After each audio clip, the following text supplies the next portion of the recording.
Radio Maouja FM. Pour rien manquer, abonnez-vous maintenant. Radio Maouja FM avec Kalonji Mukendi dans Construire notre avenir. Bienvenue dans Radio Maouja FM. Nous ouvrons nos portes et nous émettons notre signal à partir de la capitale canadienne, Ottawa, province de l'Ontario. Nous avons des concepts inédits, interviews, reportages, documentaires et tant d'autres. Nous vous présentons notre nouvelle émission Construisons notre avenir avec Amour, Zola, Upendo, Love, Dinanga. Nous sommes contents, écoutez-nous, nous sommes avec vous. Construisons notre avenir avec amour. Ciao. Bonjour, je suis très content. Nous sommes sur la radio Maouja FM, nous sommes aux éditions de l'Empreinte du Passant. Nous sommes très contents de voir cette organisation, le lancement croisé du livre à la bibliothèque de la Maison du Citoyen. Et nous recevons aujourd'hui Moïse Mundimbi Moussa, qui est né à Kinshasa, en République démocratique du Congo. Est-ce que je peux te saluer déjà? Bien sûr. Ça va? En tout cas, félicitations. Merci. On a vu qu'il y avait du monde aujourd'hui. Il y avait une interaction, c'était vraiment vivant lors de ton passage. Alors, tu peux nous montrer déjà ton livre? Oui, il est là, le nouveau bébé sur le marché. Voilà. Yeah. Et c'est un succès. On a vu des questions-réponses, on a vu des gens qui ont bien répondu. Alors, pour cela, comme je disais tout à l'heure, Moïse Mondibi, je vais faire votre présentation un peu. Moussa qui est né à Kinshasa, en République démocratique du Congo, où il a suivi sa scolarité primaire au collège Boboto et secondaire au lycée Molière. Par la suite, il a émigré au Canada avec sa famille et poursuivi des études supérieures en criminologie à l'Université d'Ottawa. Tout à fait. Au fil des années, il a cultivé une passion pour la lecture et il s'est fixé pour objectif de dévorer un livre par semaine. Ça, apparemment, c'est vrai. Et ce qu'ils disent encore, son dévouement à sa quête littéraire se reflète dans son impressionnante bibliothèque où chaque étagère témoigne de son appétit vorace pour la connaissance. Tout à fait. C'est beaucoup. Oui, mais moi, je lisais pas, ni quand j'étais au secondaire, ni quand j'étais à l'université. C'est après avoir rencontré le docteur Kalola que j'ai vraiment développé une passion pour la lecture. Okay. Et j'ai pris un challenge. Mon challenge, c'est le meuble de ma bibliothèque. Aucun livre ne monte sans que je ne l'ai lu et terminé. Donc, à ce stade de ma vie, lorsque vous m'offrez ou lorsque je m'offre 2-3 nouveaux livres, je laisse sur mon bureau et après avoir lu et fini, c'est là que je peux mettre. Wow. Oui, parce que j'étais choqué. Bon, c'est quand j'étais petit, mon père avait acheté un meuble de bibliothèque avec des livres. Il ne l'avait jamais lu. Et on ne les lisait pas non plus. Alors, je me suis dit, je vais faire quelque chose de contraire. D'accord. Alors, c'est ça mon challenge. J'ai même acheté un nouveau meuble pour ma fille. Et je lui ai dit, à chaque fois que tu prendras un livre de ma bibliothèque et que tu liras jusqu'à la fin, tu pourras le mettre dans le tien comme trophée. Ok, d'accord. Elle m'en a pris 7 déjà. 7, waouh. Donc, aujourd'hui, on peut dire que tu es maintenant dans une nouvelle culture, la culture littéraire, et tu l'inities aussi à tes enfants. Tout à fait. Je fais partie des gens qui pensent qu'il faudrait écrire. Et d'ailleurs, j'aime cette citation d'un auteur africain qui dit: aussi longtemps que les lions n'auront pas leur propre historien, et ben, les récits des chasses tourneront toujours à la gloire du chasseur. Waouh, ça c'est bien dit. Moi, j'ai un autre proverbe, enfin un proverbe ou métaphore, je ne sais pas comment on peut dire ça. Oui. Je dis souvent, celui qui oublie son histoire, l'histoire l'oubliera. Donc c'est... Je ne sais pas si c'est quoi. Non, je suis d'accord. Les gens, certains disent, si tu ne sais pas d'où tu viens, tu ne sauras pas où tu vas. Exactement. Donc, c'est dans la même famille. Ah, exactement. Alors, aujourd'hui, on a senti un débat après la lecture, on a senti un débat avec le public. Oui. Le public était très intéressé, il y a eu des questions-réponses. Oui. Tu t'es senti comment Enfin, on va rentrer dans le sujet de ton livre. Bon, au début, il y a un stress. Ouais. Et un stress parce que tu ne t'attends pas, c'est pas arrangé. Ah, ok. Ouais, alors, est-ce qu'on est assez préparé? Ouais. Mais en bout de ligne, c'est quand même ton ouvrage. J'ai été à l'intérieur de ces mots, de ces phrases pendant 3 ans. Ouais. Ce bébé de 327 pages de bonheur Ouais. Se repose quand même sur 3 ans de travail et 3 20 ans. livres et articles dans ma bibliographie. Wow. C'est un grand travail de C'est un grand recherche. travail de recherche, oui, exactement, Oui. exactement. Alors, dans ton livre, quand on lit la préface, on voit des choses vraiment très, très, très intéressantes. Oui. Déjà, le titre qui est très parleur, c'est Comment prévenir le divorce. Oui. Donc, après, il y a écrit en bas, perspective des familles africaines immigrées au Canada. Mais tout à l'heure, je t'ai entendu dire, tu disais, je ne fais pas le succès du divorce, mais je suis là pour prévenir. Je fais de la prévention sur comment se préparer émotionnellement pour le mariage, ainsi de suite, ainsi de suite. Oui. Quand on regarde, on dit, c'est écrit ici dans les éditions passantes, ils disent, après l'échec d'un mariage de plus de 10 ans, la Oui. prise de conscience brutale de mon manque de préparation émotionnelle m'a frappé. Oui. Quand j'ai vu ça, ça m'a. Alors, c'est quelque chose que tu as vécu. Oui, moi j'ai échoué à une relation d'une décennie. Alors après l'échec, j'ai constaté qu'autour de moi, tu sais, avant, en grandissant, on pensait que la rupture ou le divorce était seulement les Occidentaux, les Blancs. Exact, exact. Ça finit par me frapper aussi. Oui, oui. J'en suis pas fier, mais puisqu'on était rendu là, autour de moi, ceux qui s'est séparés ou ceux qui divorçaient avaient tendance à se victimiser en voulant diaboliser l'autre. Toujours. Ouais. Alors, c'est vrai qu'après une rupture, quelques mois de guéguerre et tout, mais il fallait vraiment que je me ressaisisse pour emprunter le chemin d'une réflexion sur ma propre part de responsabilité. Okay. Parce que je me suis dit, je ne suis plus ensemble avec mon ex-partenaire. Certainement qu'un jour, il faudrait que je rebondisse. Mais si je me victimise en pointant du doigt, j'aurais rien appris. Ouais, exact. Une leçon apprise, non comprise, doit être reprise. Alors moi, ça ne me tentait pas d'aller faire d'autres échecs. Donc c'est dans ce sujet de réflexion, j'ai réunissé les gens, les amis, on réfléchissait. C'est de là qu'est partie l'idée d'écrire. Je me suis dit, je veux écrire un livre que j'aurais souhaité lire. Et peut-être que ce livre existerait, j'aurais pas divorcé. Exact. Alors j'ai écrit un livre. Mon livre porte trois objectifs. Premier objectif, c'est essayer d'outiller les jeunes gens, les amis qui ne se sont pas encore engagés. Les pousser à réfléchir sur des vraies questions. Vous voulez vous engager, on ne s'engage pas parce qu'on se sent seul, on ne s'engage pas parce qu'on a la flamme de préparer. Peut-on réfléchir sur les différents enjeux? Je me suis marié, mais comme la plupart de mes amis qui étaient mariés, on s'est rendu compte que les réalités qui nous attendent dans la vie conjugale, on n'était pas préparé pour. Ça, c'est mon premier objectif. Le deuxième, si tu veux, c'est pour ceux qui sont mariés, les aider à ne pas se prendre pour acquis. Parce que souvent, on baisse la garde. On baisse la garde, on pense que tout est acquis, quoi. Quand quelqu'un divorce, quelqu'un d'autre va te dire, ouais, moi j'ai 10 ans, 15 ans de mariage. Mais il y a des gens qui peuvent vivre 20 ans de bonheur, 21e année, les problèmes commencent, 22e année, vous divorcez. Alors j'ai compris dans ce travail de recherche finalement que le mariage est un champ qui devrait s'élaborer tous les jours. Donc ça veut dire par là que on peut être un bon père, mais on peut pas être un bon. On peut être un bon père, mais c'est difficile aussi d'être un bon mari. Ça s'apprend. Exactement, le bon père, le bon mari s'apprennent. Mais tout dépend du feedback de l'autre, d'où la pertinence de la communication.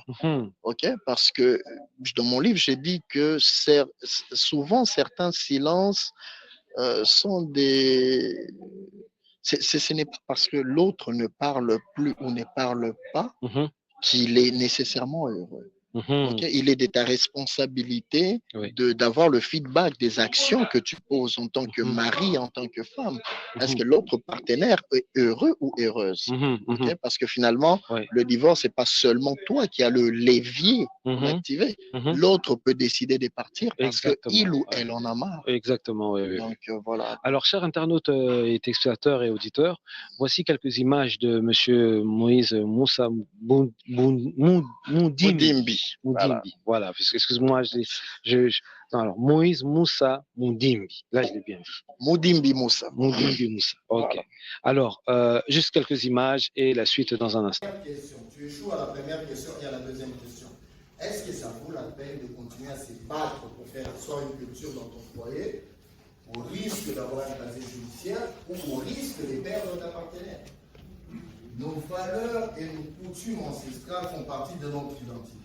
Mais il faille à ce que nous puissions les remettre en question. Ces lois ont été établies par les gens vivant dans une société donnée à leur époque.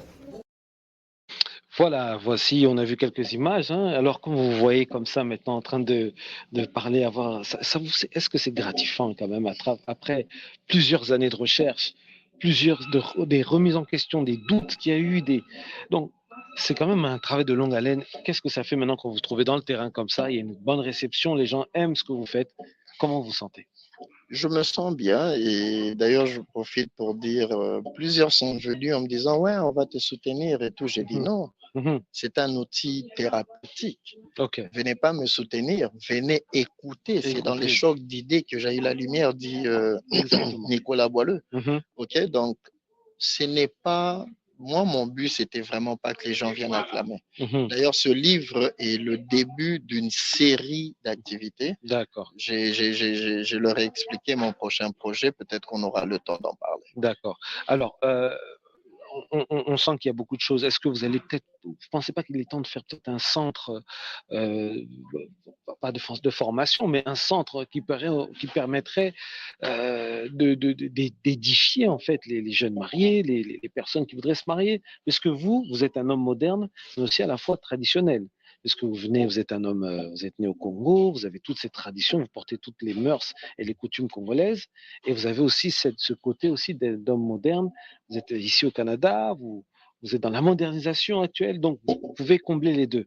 Alors, pour la société congolaise, la diaspora congolaise, pensez-vous vraiment faire quelque chose comme ça de ce type?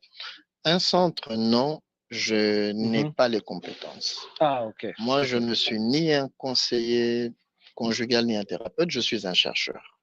Mais c'est comme quand vous avez dit qu'au départ, vous ne lisiez pas, et puis maintenant, vous êtes aujourd'hui presque un expert. Je pense que je ferai mieux qu'un centre. Je lance un projet et je l'ai lancé aujourd'hui. Ce projet s'intitule P au cube V. Ok. 3 PV. 3 PV. Désolé, c'est parlons peu, parlons vrai. Okay. Je lance une plateforme où on va réunir les couples divorcés et séparés, et un peu comme dans le concept des alcooliques anonymes, mais par contre, il y aura un panel d'experts en communication, travailleurs sociaux et thérapeutes. Nous allons essayer de réfléchir sur la faisabilité. Est-ce qu'on peut se séparer et vivre en paix? Comment réussir la communication après? Pourquoi? Parce que c'est vraiment un appel pour moi. Okay? On n'appelle pas les gens à divorcer, mais qu'est-ce qu'on fait de ceux qui se sont déjà séparés et qui ont des enfants des bas âges? Donc, vous allez vraiment vous entourer des thérapeutes, des personnes, des médiateurs de couple. Tout à fait. Aussi. Alors, nous allons parler. Vous ne pensez pas vous former aussi là-dessus, non? Non? Peut-être. Ou vous préférez rester dans ce côté? Une chose à la fois. Il se peut que par expérience que j'ai ce titre-là, mais l'objectif, c'est d'un côté réunir les experts et de l'autre des gens qui sont dans le besoin et créer un forum de discussion pour que dans cet échange, qu'il y ait des solutions, justement, parce qu'autour de moi, que ce soit au sein de ma famille ou que ce soit autour de mes amis, il y a tellement de gens séparés après des années, mais il n'y a toujours pas d'entente, il n'y a toujours pas de paix, et c'est des enfants qui sont victimes de ça. Vous savez, lorsqu'il y a divorce ou lorsqu'il y a séparation, c'est les deux parents qui se séparent. L'enfant ne se sépare ni de sa mère ni de son père. Et cet enfant qui n'a pas demandé à naître, vous le menez vous l'emmenez en vie et après vous l'offrez ce divorce. Ok. Alors dans cette plateforme que je compte lancer, le premier forum serait une réflexion sur les conséquences du divorce sur la santé mentale des enfants. Alors je pense qu'en tant que parents, ça devrait nous interpeller au point où on devrait apprendre à mettre nos armes à terre, essayer de créer un climat de paix justement pour que les enfants vivent mieux, pour le mieux être de leur santé mentale. Alors, c'est sur ces derniers mots que nous avons aujourd'hui Moïse Moussa Moudimbi. Alors, dites-nous un dernier mot. Nous avons la tradition ici, comme la radio s'appelle Radio Maouja FM. Oui. Alors, nous avons des mots ici derrière, il y a écrit Zola, Dinanga, Love, Bolingo. Donc, on représente un peu ces grandes ethnies du Congo qui fait la diversité, la beauté de chez nous. Oui. Alors, si vous avez une petite langue de chez nous, juste pour dire un dernier mot, un petit bye-bye. Moi, je pense que sur votre liste, il manque Mapendo. Mapendo. Ah, on a mis Upendo, mais c'est Mapendo. Mapendo. Ouais. D'accord. Alors, merci beaucoup pour cette opportunité. Vous voulez parler en Swahili? Nami naongea Swahili. Alors, un petit mot. Banduku wapendi, mi naandika kitabu, banasema Kongomani ashisomaki. Mi naandika kitabu, nanulomba buiuze, buisome, itanufundisha. Voilà. Ah, merci. Voilà, c'est sur ces derniers mots que nous avons eu la chance d'avoir Moïse Moussa Moudimbi. J'aime bien prononcer tous les noms, c'est très beau. Alors, n'hésitez pas à prendre, je vais me permettre de juste le montrer, ce livre. N'hésitez pas. Si vous voulez avoir des contacts et vous pouvez contacter les éditions Empreinte du Passant et vous aurez les contacts et tout. Et nous, on va essayer d'immortaliser son savoir, de le reprendre encore dans une grande interview pour pouvoir vraiment immortaliser, puiser ses connaissances. Tout à fait. Et le livre est disponible sur Amazon Prime. Comme il est écrit, je serai taper comment prévenir le divorce, perspective des familles africaines immigrées au Canada, ou comment prévenir le divorce par Moïse Moudimbi. D'accord. Ben merci beaucoup. On vous salue en tout cas, plein de courage et moi, je suis vraiment content et c'était vraiment percutant. Merci beaucoup. Merci. À la prochaine. Bye bye. Radio Maouja FM avec Kalonji Mukendi dans Construire notre avenir. Bienvenue dans Radio Maouja FM. Nous ouvrons nos portes et nous émettons notre signal à partir de la capitale canadienne, Ottawa, province de l'Ontario. Nous avons...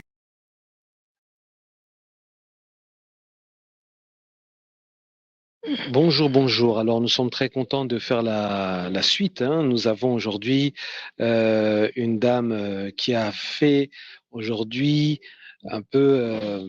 qui nous a fait rentrer dans le monde de l'univers, dans l'univers littéraire, on va dire. Excusez-moi, j'ai un peu quand même, je suis un peu ému de voir des personnes comme ça. Alors, Madame Vicky Mujinga Kalamba est auteure canadienne d'origine congolaise basée à Gatineau. Et passionnée par la lecture et l'écriture, très impliquée dans sa communauté, elle a été membre élue du conseil d'administration de Mon chez nous de 2019 à 2021, membre du conseil d'administration de Moïse Interculturel depuis 2019 et bénévole pour la popote roulante depuis 2015. Elle a publié son premier livre, Bilonda, Face à son destin, en 2013, suivi d'un roman intitulé Moiti épreuve de résilience. Et après, il y a la suite la suite c'est Bilonda, les frontières de la tradition, je crois, c'est ça, quelque chose comme ça. En fait, ça, c'est la traduction en anglais de Bilonda, c'est mon premier livre. Ah, ok, voilà. Et nous avons maintenant le dernier livre qui est sorti, Angélou, Rédemption de la fille du silence. Exact. Alors, comment allez-vous déjà? Comment vous vous sentez? Ça va. Après le lancement du livre, Oui. je sens un peu relâché. Bien. Alors, et cette interaction que vous avez eue lors de votre présentation du livre, vous avez présenté votre livre, vous avez presté devant les gens, il y a eu des questions-réponses, comment vous êtes senti? Ah oui, c'était bien. Comme ça nous permet aussi d'exprimer nos sentiments, de montrer comment le travail a été fait pendant tous ces temps on s'est mis à écrire. Ce n'est pas toujours facile et puis il faut que le lecteur sache au moins comment les choses se sont déroulées de mon côté pour montrer que tout n'est pas toujours facile, mais il faut aller jusqu'au bout et sortir quelque chose pour partager avec les autres.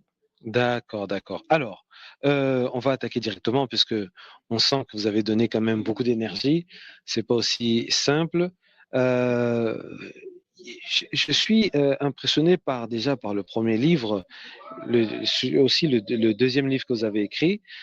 En fait, tous vos livres rentrent vraiment dans notre tradition, en fait, dans nos mœurs aussi, dans nos coutumes. Et il y a la transmission de savoir.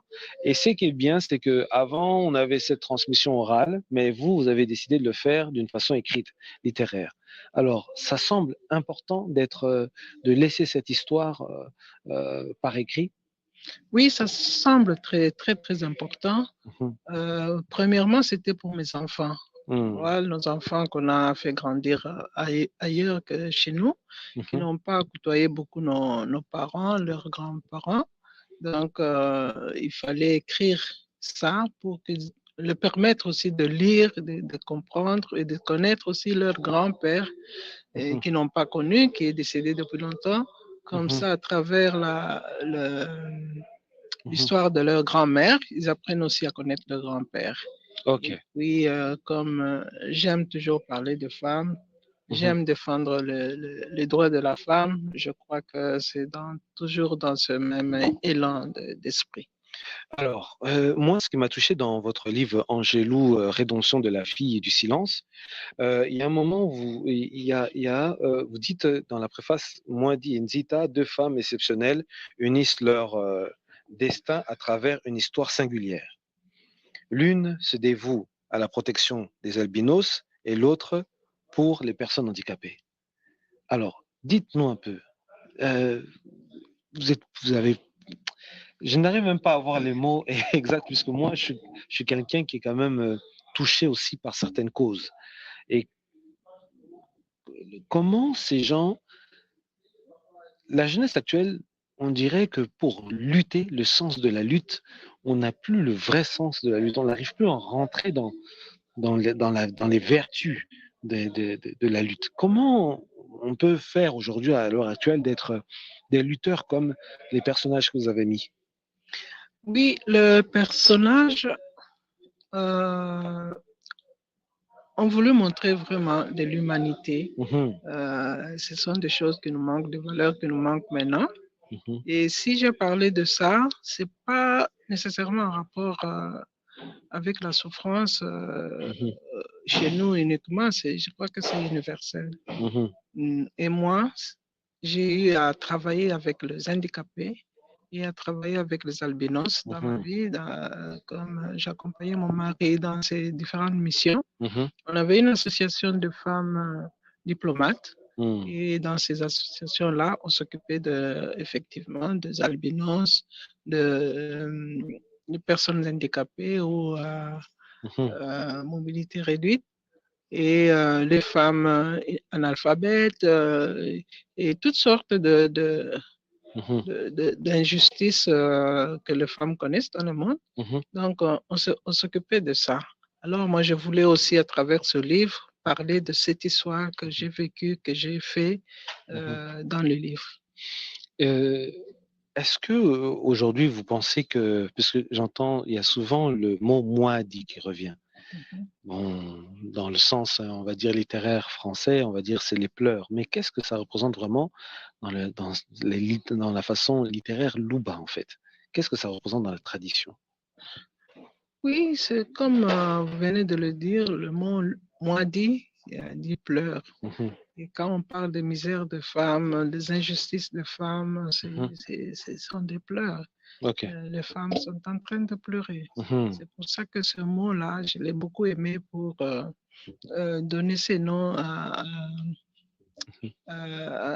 ce livre, à la jeune fille qui a représenté ce livre. C'est très, très important pour moi. Et faire aussi savoir ma culture aussi de ça. Et puis, comme dans le livre de Mwadi, je n'ai pas voulu que ça se termine en mal, j'ai voulu que ça se termine en par une bien. note joyeuse. Oui, c'est pour dire que Mwadi, ça peut être aussi le pleur de joie à la fin. D'accord. Donc, voilà. D'accord. Alors, on va pas trop reprendre du temps. Vous avez beaucoup donné d'énergie aujourd'hui. Vous avez organisé, vous avez contacté les gens, les faire venir, préparer, tout ça, etc. En tout cas, félicitations pour cet événement. Et un dernier mot, comme nous, chez nous, derrière, nous mettons des mots, il y a écrit Dinangalov, et si vous voyez plus loin, il y a écrit Upendo Mapendo, en fait, Bolingo, Dinangalov, on essaie de représenter cette diversité culturelle de chez nous. Oui. Alors, je sais que vous parlez très bien Tchoulouba. Non. Alors, un petit mot, un dernier mot en Tchoulouba ou en Swahili. Là, vous venez de m'apprendre parce que Ouais. le Tchoulouba, je le parle, mais j'aime le parler avec les personnes qui ne me connaissent pas comme ça. Je suis tranquille que même ils vont être. Vous savez que M. Kaloula m'a agressé, moi aussi. Hein. Il m'a forcé de parler en Tchoulouba. Vous n'êtes pas le seul, il fait ça avec tout le monde. Je crois que c'est bien pour réveiller un peu les consciences des enfants, des jeunes qui oublient qu'on a une origine et qu'on a aussi nos langues à nous. D'accord. Même une langue que vous voulez. Hein. Oui, là où je suis vraiment à l'aise, c'est en Swahili. Je peux parler le Tchoulouba, mais je peux parler aussi bien le Swahili. Faites-les comme vous voulez, un mix des deux. On attaque Kanini. Qu'est-ce que tu veux que je dise? On attaque un petit mot.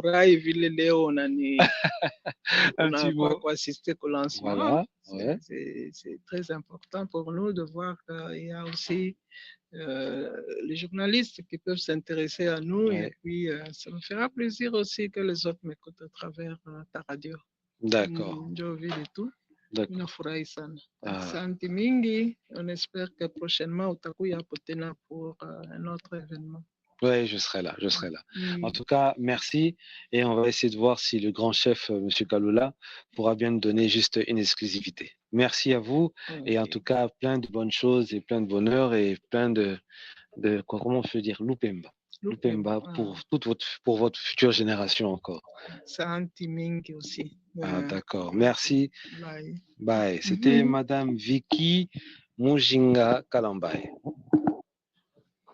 Alors, oui, bonjour. Alors, nous sommes très contents. Là, nous avons quand même le patriarche, hein, la personne qui a aussi organisé cet événement. Comment allez-vous, Monsieur Kaloula Kalambaye? Comment allez-vous? Merci beaucoup, Tatou Kalonji. C'était un plaisir. Maintenant, je suis relâché un peu parce que on a pu faire ce double lancement qui n'était pas évident. Mais on a été très, très contents de voir combien c'était animé. Je suis heureux pour cette passe. Vous êtes heureux, vous êtes satisfait, vous avez vu un peu le public était là, vous avez très bien animé aussi, vous avez fait, on dirait que vraiment vous avez, vous avez ça dans l'âme en fait. Bon, tu sais que sur ce long voyage sur Terre, il faut toujours apprendre. On apprend des autres, on apprend des aînés, hein, on est à l'écoute des autres, mais on a été heureux d'entretenir ceux qui ont pu sacrifier leur temps pour venir passer un bel après-midi avec nous. Ils l'ont démontré par la dynamique des questions, par l'intérêt qu'il y a eu. C'était un bel événement, c'était un bel après-midi. Oui. Ah, j'ai beaucoup adoré. Alors, chers internautes, exploiteurs et auditeurs, c'est la personne morale qui a organisé aussi cet événement. Voici quelques images un peu de cet événement qui s'est déroulé. Tu échoues à la première question et à la deuxième question. Est-ce que ça vaut la peine de continuer à se battre pour faire asseoir une culture dans ton foyer au risque d'avoir un casier judiciaire ou au risque de perdre ta partenaire? Nos valeurs et nos coutumes ancestrales font partie de notre identité. Mais il faille à ce que nous puissions les remettre en question. Ces lois ont été établies par les gens vivant dans une société donnée à leur époque. Voilà, alors vous avez vu les images, la scène était pleine, était remplie, et des personnes quand même très cultivées, très intéressées par les deux thèmes. Alors, on a vu, moi j'ai une question qui va un peu vous étonner. Je suis prêt. Alors, on a parlé, vous avez vu, il y avait aussi Monsieur Moïse Moussa Mondimbi. Alors, il parle de comment prévenir le divorce. Mais je vous vois, vous êtes aussi, Donc, vous avez fait longtemps aussi, plusieurs années dans le mariage. Alors, quel est le secret dans ça, quand même? Il a dit, hein, en fait, la première chose, je dois dire, c'est beaucoup de modestie. Il ne faut pas trop mettre l'accent sur soi. Il faut être à l'écoute de l'autre. Il faut avoir la capacité de battre en retraite, de prendre le temps de comprendre pourquoi l'autre réagit de cette façon. Je crois que l'écoute est un des éléments les plus importants. C'est mettre l'empathie, donc c'est mettre à la place de l'autre, essayer de comprendre. Je crois que ça a été un des grands éléments essentiels. L'écoute, l'empathie et aussi cette ouverture de vouloir apprendre, de se remettre en question. Je crois que ça, c'est très important. Et ça s'est ressorti d'ailleurs pendant tout cet après-midi. Dans la communication, mais il y a beaucoup d'éléments là-dedans. Alors, vous êtes éditeur professionnel. Alors maintenant, avoir deux grands esprits, par exemple, comme Madame Vicky Mujinga Kalambay, et puis vous avez aussi Monsieur Moïse Moussa Mondimbil, est-ce que c'est facile de gérer ces deux grands esprits, de gérer après cette matière du livre qui n'est pas évident de nos jours aussi? Alors comment, est-ce que c'est difficile, est-ce que c'est facile? Dites-nous un peu. Non, je crois que toute entreprise est difficile de par le fait qu'on ne connaît pas comment ça va se passer. Donc, on doit toujours être prêt à faire face aux nouveaux défis. Nous sommes plutôt, moi je dis que nous sommes des artisans du livre. Des artisans du livre parce que c'est parti d'une passion avec mon épouse et accompagné d'ailleurs par notre fils Christian qui lui fait le graphisme et tout ça. Le graphisme, ouais. Donc c'est d'abord une passion que nous avons voulu partager. Ensuite, nous avons réalisé qu'il y avait beaucoup d'écoute et que beaucoup de personnes voulaient également écrire. D'ailleurs, vous avez suivi toutes les questions cet après-midi. J'ai à écrire, je veux écrire, comment je peux faire? À partir de ce moment-là, on s'est converti donc en accompagnant pour amener les gens à écrire. C'est beaucoup de défis parce que c'est pas ma carrière, c'est pas ma profession d'origine, mais c'est ce besoin d'accompagner. On a découvert que ce n'est pas facile parce que il y a des techniques qu'il faut apprendre. Il y a toute la dimension de révision avec des experts en littérature. Il y a la rétro-information qu'on doit avoir des lecteurs qu'on appelle anonymes. Donc, et puis après, il y a la susceptibilité de la personne, parce que quand vous écrivez quelque chose, vous trouvez que c'est très beau, et puis après, on revient, on dit non, recoupez ça, il faut refaire. Il faut gérer tout ça, il faut être patient, parce que ce que nous visons, nous, c'est d'avoir le maximum de matière qui partage les différentes expériences. Ça, c'est notre objectif pour nous permettre de construire ce vivre ensemble. C'est un appel ardent qui est tout vieux. Senghor nous disait, on doit être dans la dynamique du donner et du recevoir. Du donner et du recevoir, yes. Alors, nous avons reçu de ce pays, nous avons reçu de ce peuple magnifique.